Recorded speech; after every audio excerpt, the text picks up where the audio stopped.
A Universidade Falada apresenta o audiolivro Utopia, de autoria de Thomas Mann.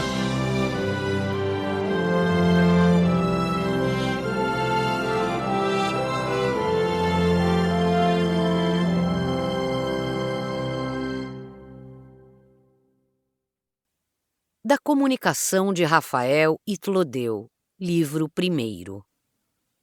O invencível rei da Inglaterra, Henrique, oitavo do nome, príncipe de gênio raro e superior, teve não faz muito tempo uma querela de certa importância com o sereníssimo Carlos, príncipe de Castela. Eu fui então enviado a Flandres como parlamentar com a missão de discutir e resolver essa questão. Tinha por companheiro e colega o incomparável Cuthbert Tunstall, a quem o rei confiara o cargo de arquivista-chefe de Cantuária, com os aplausos de todos. Nada direi aqui em seu louvor, não por temer que se acuse a minha amizade de adulação. Porém, a sua doutrina e as suas virtudes estão acima de meus elogios, e sua reputação é tão brilhante que celebrar o seu mérito seria, como diz o provérbio, chover no molhado. Encontramos em Bruges, lugar fixado para a conferência, os delegados do príncipe Carlos, todos personagens distintíssimos. O prefeito de Bruges era o chefe e o cabeça-líder dessa delegação, e Jorge de Domásia, preboste de Montcassel, era a boca e o coração. Este homem, que deve sua eloquência menos à arte que à natureza, era considerado um especialista em leis, e sua capacidade pessoal, aliada à longa prática dos negócios, fazia dele um habilíssimo diplomata. A conferência já realizara 2 sessões e ainda não chegara a um acordo sobre muitos dos artigos discutidos. Os enviados de Espanha despediram-se então de nós para ir a Bruxelas consultar o príncipe. Aproveitei esse lazer e fui a Antuérpia. Durante a minha estada nesta cidade conheci muita gente, mas nenhuma relação me foi mais agradável que a de Pedro Gil, antuerpiense de grande integridade. Esse moço desfruta de um dos mais elevados e honrosos cargos entre seu povo, e o merece, realmente, não apenas pelos seus conhecimentos, mas também por sua moralidade, pois a erudição que possui iguala a independência do caráter. Sua alma está aberta a todos, mas nutre por seus amigos tanta benevolência, amor, fidelidade e devotamento que se poderia qualificá-lo muito justamente como o perfeito modelo da amizade. Modesto e sem fingimentos, simples e prudente, sabe falar com espírito, e seu gracejo não é nunca uma injúria. Em suma, a intimidade que se estabeleceu entre nós foi tão cheia de prazer e encanto que suavizou em mim a saudade da pátria, do lar, de minha mulher, de meus filhos, e acalmou as inquietações de uma ausência de mais de 4 meses. Um dia, estava eu na Notre-Dame, igreja mais frequentada pelo povo e obra-prima da arquitetura. Depois de ter assistido à missa, começava a voltar para o hotel quando deparei com Pedro Gil, que conversava com um estrangeiro já idoso. O rosto bronzeado do desconhecido, sua longa barba, a capa, quase a cair-lhe negligentemente, sua aparência e aspecto revelavam um marinheiro. Logo que Pedro deu comigo, aproximou-se e, saudando-me, afastou-se um pouco de seu interlocutor que iniciava uma resposta, e sobre este me disse: "Vedes este homem? Pois bem, ia levá-lo diretamente à vossa casa." "Meu amigo," respondi-lhe, "por vossa causa ele seria bem-vindo." "E mesmo por causa dele," replicou Pedro, "se o conhecesseis, não há sobre a terra outro ser vivo que possa contar histórias tão interessantes sobre os homens e os países desconhecidos. Ora, eu sei que sois excessivamente curioso por essa espécie de notícias." "Então meu julgamento não foi tão mau," disse eu, "porque logo à primeira vista tomei o desconhecido por um marinheiro." "Pois foi grande o vosso engano. Ele navegou, é certo, mas não como Palinuro. Navegou como Ulisses, e até mesmo como Platão. Escutai sua história. Rafael e Clodeu. O primeiro destes nomes é o de sua família. Conhece bastante o latim e domina o grego com perfeição. O estudo da filosofia, ao qual se dedicou exclusivamente, fez com que ele cultivasse a língua de Atenas, de preferência à de Roma, e por isso, sobre assuntos de alguma importância, Só vos citará passagens de Sêneca e de Cícero. Portugal é o seu país de origem. Jovem ainda, deixou suas propriedades aos cuidados dos irmãos e, devorado pela paixão de correr mundo, amarrou-se à pessoa e à fortuna de Américo Vespúcio. Não deixou por um só instante este grande navegador. Durante 3 das 4 últimas viagens, cuja narrativa é hoje conhecida em todo o mundo, porém, não voltou para a Europa com ele. Américo, cedendo aos seus insistentes pedidos, concedeu-lhe fazer parte dos 24 homens que ficaram nos confins da Nova Castela. Foi então, conforme seu desejo, largado nessa margem, pois o nosso homem não teme a morte em terra estrangeira. Pouco lhe importa apodrecer numa sepultura, e gosta de repetir estes provérbios. O cadáver sem sepultura tem o céu por mortalha, e há por toda a parte caminho para chegar a Deus. Este caráter aventureiro podia ter-lhe sido fatal se a providência divina não o tivesse protegido.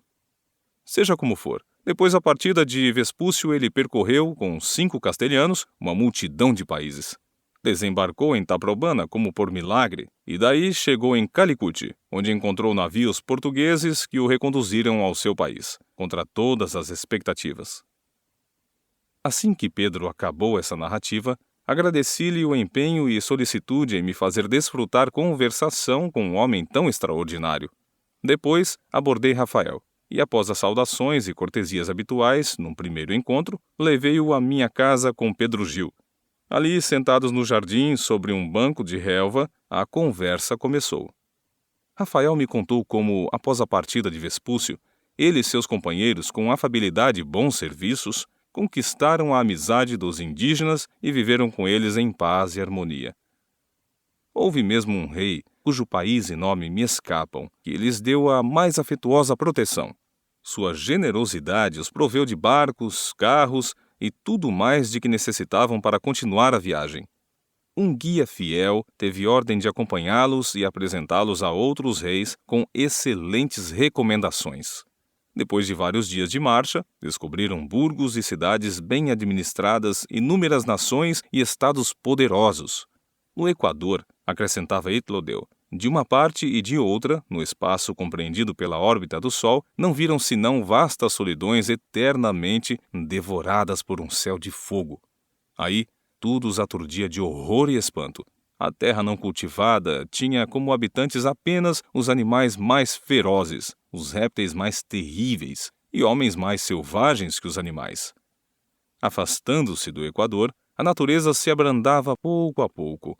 O calor era menos abrasador, a terra se cobria de uma vegetação viçosa e os animais se tornavam menos selvagens. Mais longe ainda, apareciam cidades em que se fazia um comércio ativo por terra e por mar, não somente no interior e nas fronteiras, mas também entre nações muito distantes. Essas descobertas inflamavam o ardor de Rafael e de seus companheiros. E o que alimentava sua paixão pelas viagens era o fato de serem admitidos sem dificuldade no primeiro navio a partir, qualquer que fosse o seu destino.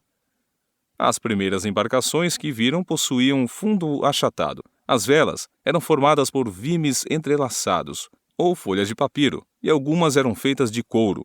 Em seguida, encontraram embarcações terminadas em ponta, as velas feitas de lona, e finalmente embarcações inteiramente semelhantes às nossas, com hábeis navegantes conhecedores do céu e do mar, mas sem a menor ideia do que é uma bússola. Esses bons homens ficaram pasmados de admiração e cheios do mais vivo reconhecimento quando nossos castelhanos lhes mostraram uma agulha imantada. Antes, era tremendo que se aventuravam ao mar, e ainda assim atreviam-se a navegar apenas no verão. Hoje, com a bússola na mão, enfrentam os ventos e o inverno mais confiantes do que seguros, pois, se não tomarem cuidado, essa bela invenção que deveria trazer-lhes tantos benefícios poderá transformar-se, por sua imprudência, em uma fonte de males. Seria muito extenso se relatasse aqui tudo o que Rafael viu em suas viagens. Aliás, não é essa a finalidade desta obra. Completarei talvez a sua narrativa num outro livro em que darei detalhes, principalmente dos hábitos, costumes e das sábias instituições dos povos civilizados com os quais Rafael teve contato.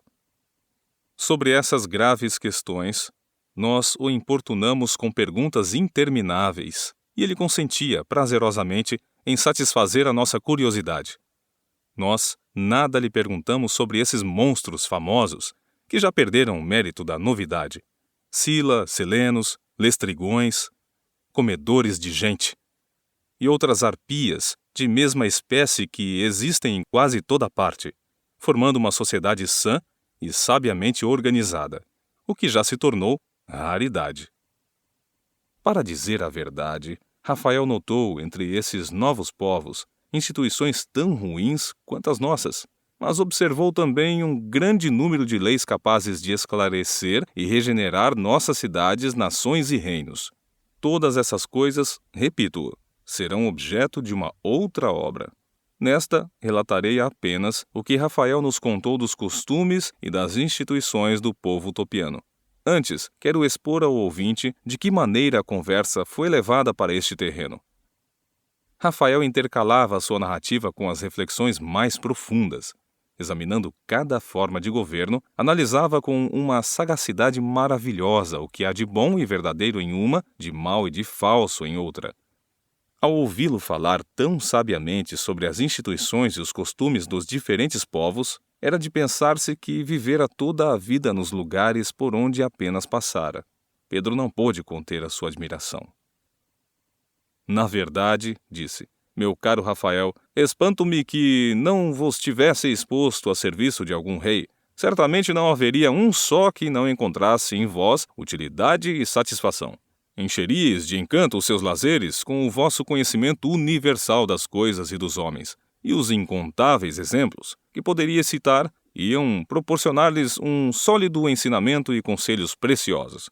Faríeis, ao mesmo tempo, uma brilhante fortuna para vós e os vossos. Eu pouco me inquieto com a sorte dos meus, retomou Itlodeu. Creio ter cumprido sofrivelmente os meus deveres para com eles. Os outros homens só abrem mão de seus bens quando já estão velhos e agonizando, e é ainda chorando que renunciam ao que suas mãos desfalecentes não mais podem reter. Eu, cheio de saúde e juventude, tudo dei aos meus parentes e amigos. Eles não se queixarão, espero, do meu egoísmo. Não exigirão que, para agradá-los, eu me faça escravo de um rei. Entendamo-nos, disse Pedro. A minha intenção não foi a de que servisseis um rei como criado, e sim como ministro. Os príncipes, meu amigo, põem nisto pouca diferença.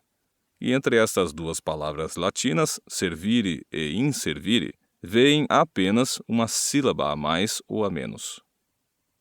Chamai a coisa como quiserdes, respondeu Pedro. É o melhor meio de ser útil ao público, aos indivíduos, e de tornar mais feliz a própria situação.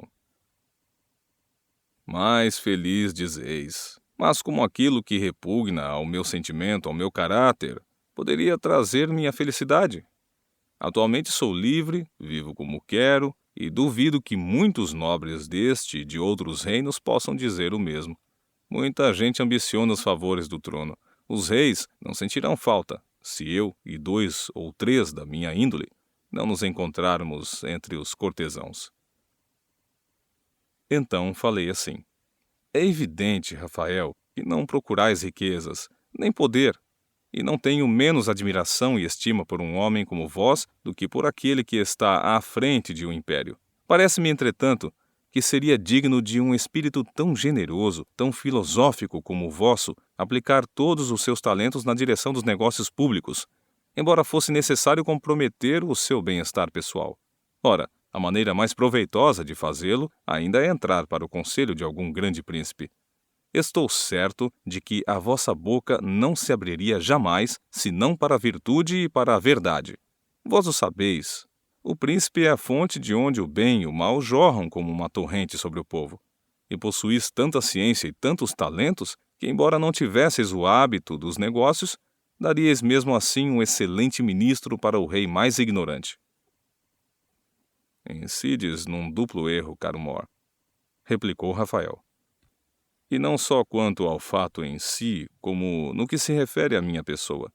Estou longe de ter a capacidade que me atribuís, e mesmo que a tivesse 100 vezes maior, o sacrifício de meu sossego seria inútil à causa pública.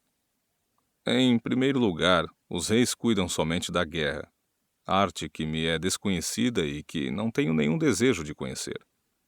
Eles desprezam as artes que contribuem para a paz. Trata-se de conquistar novos reinados e, para isso, todos os meios lhes parecem bons. O sagrado e o profano, o crime e o sangue, nada os detém. Em compensação, ocupam-se muito pouco de bem administrar os estados submetidos à sua dominação. Quanto aos conselhos dos reis, eis aproximadamente a sua composição. Uns se calam por falta de inteligência e teriam mesmo grande necessidade de serem aconselhados. Outros são capazes e sabem que o são, mas partilham sempre do parecer do orador parlamentar que está em melhores graças e aplaudem com entusiasmo as imbecilidades que este resolve desembuchar. Esses vis parasitas têm um só objetivo: ganhar por meio de uma pobre bajulação a proteção do primeiro favorito. Os outros são escravos de seu orgulho e escutam apenas a própria opinião. O que não é de admirar, pois a natureza insufla a cada um a afagar com amor os produtos de sua invenção. É assim que o corvo sorri à sua ninhada e o macaco aos seus filhotes. O que sucede, então, no seio desses conselhos, onde reinam a inveja, a vaidade e o interesse? E se alguém apoiasse uma opinião embasada na história dos tempos passados ou nos costumes dos outros países? Os outros se mostrariam surpresos e transtornados, e com o amor próprio ameaçado, como se fossem perder a reputação de sábios e passar por imbecis. Eles quebrariam a cabeça até encontrar um argumento contraditório. E, se a memória e a lógica lhes faltassem, buscariam refúgio neste lugar comum. Nossos pais assim pensaram e assim fizeram. Ah, queira Deus que igualemos a sabedoria de nossos pais. Depois se assentariam, pavoneando-se como quem acabou de pronunciar um oráculo. Quem os ouvisse concluiria que a sociedade vai perecer quando surgir um homem mais sábio que os seus antepassados. Enquanto isso, permaneçamos indiferentes, deixando subsistir as boas instituições que eles nos legaram. E quando surge uma melhoria, agarramo-nos à antiguidade para não acompanhar o progresso. Vi em quase toda a parte esses julgadores rabugentos, insensatos ou presunçosos. Aconteceu-me uma vez na Inglaterra. Perdão, disse eu então a Rafael. Estivesses também na Inglaterra? Sim, estive lá por alguns meses, pouco depois da Guerra Civil dos ingleses ocidentais, que terminou com uma horrorosa matança dos rebeldes. Nessa ocasião, fui recebido com extrema atenção pelo reverendíssimo padre João Morton, cardeal arcebispo de Cantuária e chanceler da Inglaterra. Era um homem, dirijo-me unicamente a vós, meu caro Pedro, porque More não necessita dessas informações. Ainda mais venerável por seu caráter e virtude do que por suas altas dignidades. Sua estatura mediana não se curvava ao peso da idade. Sua fisionomia impunha respeito, sem ser dura. Era cortês, mas severo e majestoso. Sentia prazer em tratar com severidade, por vezes um tanto rude, embora nunca ofensivo. Os que vinham pedir-lhe cargos, mostrando-se encantados, se percebia neles presença de espírito e respostas prontas, mas sem impertinência. Esta prova o ajudava a classificá-lo segundo a especialidade. Sua linguagem era pura e enérgica, seu conhecimento das leis, profundo, seu julgamento, seleto, sua memória prodigiosa. Esses admiráveis dons ele os tinha desenvolvido pelo exercício e pelo estudo. O rei fazia grande caso de seus conselhos e o considerava como um dos mais firmes esteios do Estado. Levado muito jovem da universidade para a corte, envolvido toda a vida nos acontecimentos mais graves, tangidos sem descanso pelo mar tempestuoso do destino, adquirira, em meio de perigos sempre renovados, uma consumada prudência e sabedoria. O acaso me fez encontrar um dia, durante um jantar com o cardeal, um leigo renomado como advogado inglês. Esse homem, não sei a que propósito, se pôs a derramar louvores sobre a rigorosa justiça exercida contra os ladrões. Narrava gostosamente como eles eram enforcados, aqui e ali, aos montes, na mesma forca. Apesar disso, acrescentava: vejam que fatalidade! Mal escapam da forca 2 ou 3 desses bandidos. E, no entanto, na Inglaterra, eles formigam por toda a parte.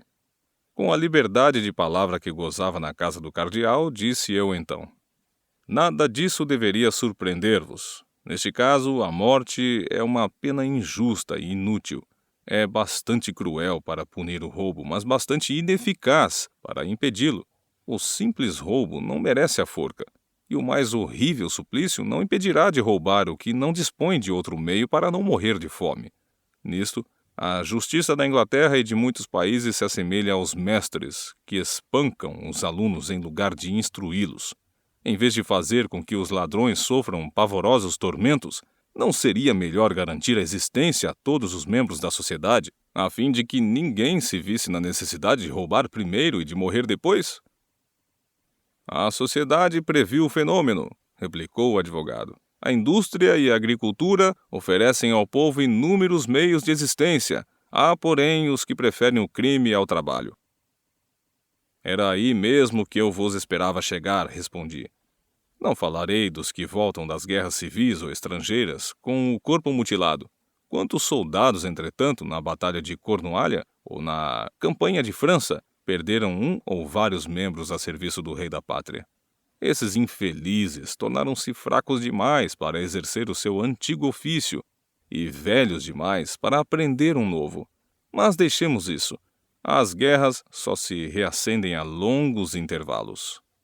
Olhemos o que se passa cada dia ao nosso redor.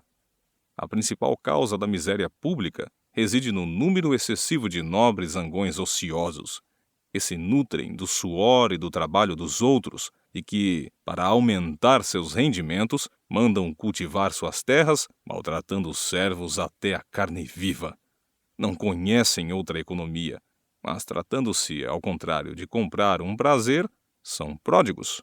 Então, até a loucura e a mendicância. E não menos funesto é o fato de arrastarem consigo uma multidão de lacaios e vadios incapazes de ganhar a vida. Se adoecem esses homens, ou se vem a morrer seu patrão, são jogados no olho da rua, porque é preferível nutri-los para não fazer nada do que alimentá-los enfermos. Muitas vezes, o herdeiro do defunto não tem condições de manter a casa estruturada pelo pai. Eis aí pessoas expostas a morrer de fome, se não têm o ânimo de roubar. Terão eles, na realidade, outras possibilidades? Procurando emprego, gastam a saúde e as roupas, e quando se tornam descorados pelas moléstias e cobertos de farrapos, os nobres lhes têm horror, desprezando seus serviços. Nem os camponeses os querem empregar, pois sabem que um homem criado molemente na ociosidade e nos prazeres, habituado a trazer espada e uniforme e a olhar superiormente os vizinhos, desprezando todo mundo, não é apto a manejar a pá e a enxada, a trabalhar fielmente por um salário insignificante e uma parca alimentação, a serviço de um pobre lavrador. Sobre esse ponto, meu antagonista respondeu: é precisamente essa espécie de gente que o Estado deve manter e multiplicar com mais cuidado. Há neles mais ânimo e nobreza d'alma que no artesão e no trabalhador. São maiores e mais robustos e constituem, portanto, a força do exército na hora de combater. Seria o mesmo que dizer, repliquei então, que se deve, para a glória e o êxito dos vossos exércitos, multiplicar os ladrões, porque esses preguiçosos são uma sementeira inesgotável para o exército. Com efeito, os ladrões não são os piores soldados, como os soldados não são os ladrões mais tímidos. Há muita analogia entre esses dois ofícios. Infelizmente, esta praga social não é particular à Inglaterra. Corrói quase todas as nações. A França está infestada por uma peste ainda mais desastrosa. O seu solo está inteiramente coberto, e como que situado por inúmeras tropas arregimentadas e pagas pelo Estado, e isto em tempo de paz. Se é que se pode chamar de paz as tréguas de um momento. Este deplorável sistema é injustificado pelo mesmo motivo que vos leva a sustentar grande número de criados ociosos. Pareceu a esses políticos receosos e aflitos que a segurança do Estado exigia um exército numeroso, forte, permanentemente em armas e composto por veteranos. Não confiam nos recrutas. Poderia-se mesmo dizer que fazem guerras para ensinar o exercício ao soldado a fim de que, como escreveu Salustio, nesse grande matador humano, o coração ou a mão não se enfraqueçam devido ao repouso. A França aprendeu à sua custa o perigo de alimentar essa espécie de animais carnívoros. No entanto, olhar os romanos, os cartagineses e muitos outros povos antigos lhe bastaria. Que benefícios tiraram, entretanto, de seus exércitos imensos e sempre em pé de guerra? A devastação de suas terras, a destruição de suas cidades, a ruína de seu império. Se ao menos tivesse adiantado aos franceses exercitar, por assim dizer, seus soldados desde o berço, mas os veteranos da França já combateram contra os recrutas da Inglaterra e não estou certo se podem gabar-se muitas vezes de ter levado a melhor. Eu me calo sobre esse capítulo. Pareceria estar bajulando os que me ouvem. Voltemos aos nossos soldados lacaios. Têm eles, dizeis, mais coragem e grandeza d'alma do que os artesãos e os trabalhadores. Eu, de minha parte, não creio que um criado faça muito medo nem a uns nem a outros, a não ser àqueles em que a fraqueza do corpo paralisa o vigor da alma e cuja energia foi aniquilada pela miséria. Os lacaios, dizeis ainda, são maiores e mais robustos. Mas não é uma lástima ver homens fortes e belos, porque os nobres escolhem as vítimas de sua corrupção, consumirem-se na ociosidade, amolecerem-se em ocupações de mulheres, quando seria fácil oferecer-lhes ocupação e torná-los úteis, dando-lhes um ofício honrado e habituando-os a viver do trabalho de suas mãos? De qualquer maneira, esta massa imensa de gente ociosa parece-me inútil ao país mesmo na hipótese de uma guerra, que poderíeis, aliás, evitar todas as vezes que o quisesseis. Ela é, além do mais, o flagelo da paz e a paz merece ser tratada com a mesma atenção dispensada à guerra. A nobreza e a criadagem não são as únicas causas dos assaltos e roubos que vos deixam desolado. Há uma outra exclusivamente peculiar à vossa ilha. E qual é ela? Perguntou o cardeal. Os inumeráveis rebanhos de carneiros que colorem hoje toda a Inglaterra. Esses animais, tão dóceis e tão sóbrios em qualquer outra parte, são entre vós de tal maneira vorazes e ferozes que devoram homens e despovoam os campos, as casas, as aldeias. De fato, nos cantos do reino onde se produz a lã mais fina e mais preciosa, acorrem, em disputa do terreno, os nobres, os ricos e até santos abades. Essa pobre gente não mais se satisfaz com as rendas, benefícios e rendimentos de suas terras. Não está satisfeita com a vida no meio da ociosidade dos prazeres, à custa do público e sem proveito para o Estado. Eles subtraem vastos tratos de terra da agricultura e os convertem em pastagens. Abatem as casas, as aldeias, deixando apenas o templo para servir de estábulo para os carneiros. Transformam em desertos os lugares mais povoados e mais cultivados. Temem, sem dúvida, que não haja bastantes parques e bosques e que o solo venha a faltar para os animais selvagens. Assim, um avarento faminto se apropria, fazendo um cercado, de milhares de hectares, enquanto honestos cultivadores são expulsos de suas casas. Uns pela fraude, outros pela violência. Os mais felizes, por uma série de vexações que os forçam a vender suas propriedades.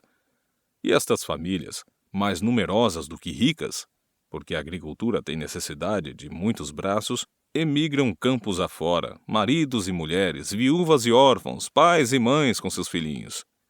Os infelizes abandonam, chorando, o teto que os viu nascer, o solo que os alimentou, e não encontram abrigo onde se refugiar. Então vendem a baixo preço o que puderam carregar de seus trastes, mercadoria cujo valor já é bem insignificante.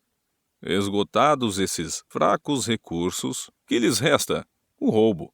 E depois, o enforcamento segundo as regras. Preferem arrastar sua miséria mendigando? Não tardam em ser atirados na prisão como vagabundos e gente sem eira nem beira. No entanto, qual é o seu crime? É o de não achar ninguém que queira aceitar os seus serviços, ainda que eles os ofereçam com o mais vivo empenho. E, aliás, como empregar esses homens? Eles só sabem trabalhar a terra. Não há, então, nada a fazer com eles, onde não há mais nem semeaduras nem colheitas. Um só pastor ou vaqueiro é suficiente agora para o cultivo da terra onde antes centenas de braços eram necessários. Outro efeito desse fatal sistema é uma grande carestia de vida em diversos lugares. Mas não é tudo. Após a multiplicação dos pastos, uma terrível epidemia veio matar uma imensa quantidade de carneiros. Parece que Deus queria punir a avareza insaciável dos vossos assambarcadores com esta medonha mortandade que talvez fosse mais justo lançar sobre suas próprias cabeças. Então, o preço das lãs subiu tanto que os operários mais pobres não conseguem atualmente comprá-las. E eis aí de novo uma multidão de gente sem trabalho. É verdade que o número de carneiros cresce rapidamente todos os dias, mas nem por isso o preço baixou, porque se o comércio das lãs não é um monopólio legal, está na realidade concentrado nas mãos de alguns ricos proprietários de terras e nada pode constrangê-los a vender, a não ser com altos lucros. As outras espécies de gado encareceram proporcionalmente pela mesma causa, e por um motivo ainda mais forte, porque a reprodução destes amuais está completamente abandonada, desde a abolição das granjas e a ruína da agricultura. Vossos grandes senhores não cuidam da criação do gado, mas unicamente da criação de... Esperamos que você tenha gostado desta prévia. Para continuar ouvindo este audiolivro no Google Play Livros, use o link na descrição do vídeo.